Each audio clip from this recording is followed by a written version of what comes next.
tomorrow is there. Today, I got my special guest coming straight from the short bus, Fantasy Boy. Some would say extra special, but don't you worry because I brought my fantasy football advice spray. You should probably start giving that. It's out. That explains a lot.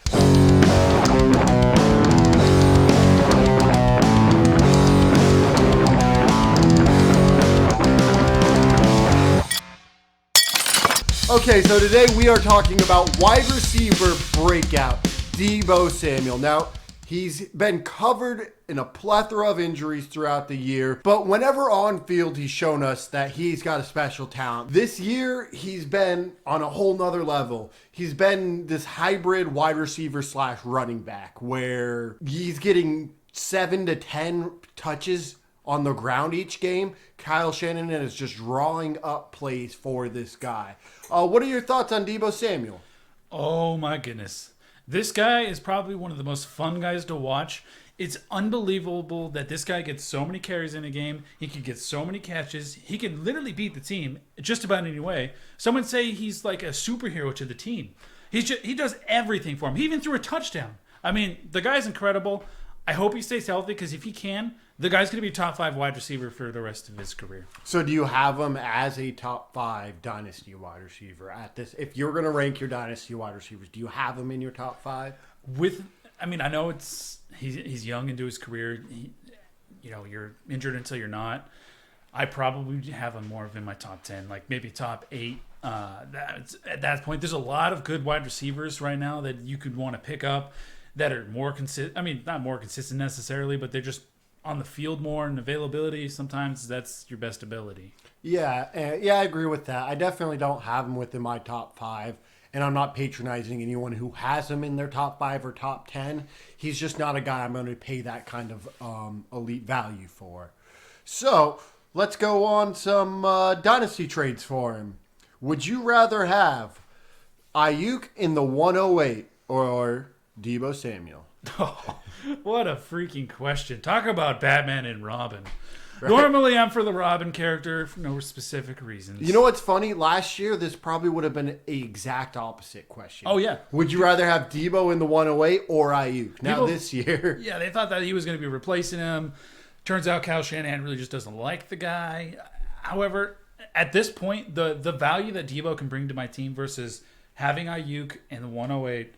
I feel like the value Deebo brings is going to be so much more given that he's healthy. I know that's not necessarily the hardest question or easiest question to ask, but Deebo Samuel at that point, the value he'll bring to my team will be much greater than that. So therefore, I'm going to be taking Deebo on that side.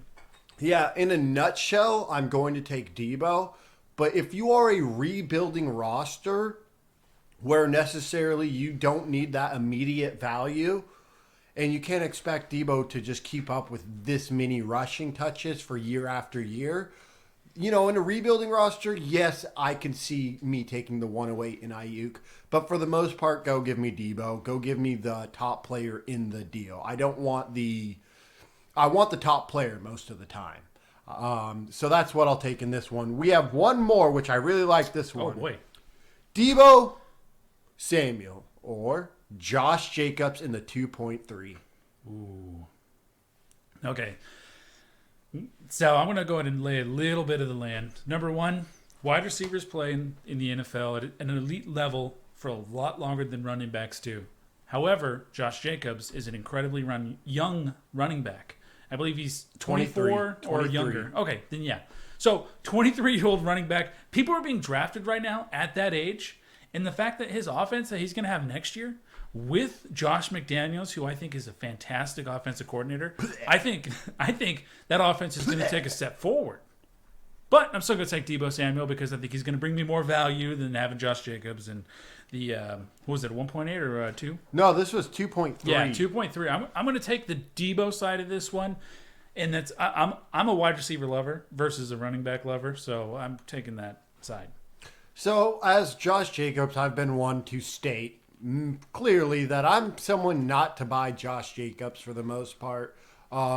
Because by the time I liked him, the third year, he's finally getting those receptions. I wait till they get those receptions to be a draftable, someone I want on my team. I want running backs who get receptions. Now with Josh Jacobs, he finally got this last year. Now coming in 24, this is going to be the 4th year of his contract. So his rookie, unless he gets that 5th year extension, I hate those. then that is the last year of his rookie contract. On top of that, the 2.3 this year is going to be hit or miss. We all know that. You got maybe a 30% chance to hit, just realistically. I'm going to go for the more elite player in this, and that would be Deebo Samuel, where I feel comfortable every week, where if it's not a breakaway touchdown reception, he's going to get the rushing totals. And, this is if I'm rebuilding. This is if I'm, competing. I'd rather have Deebo.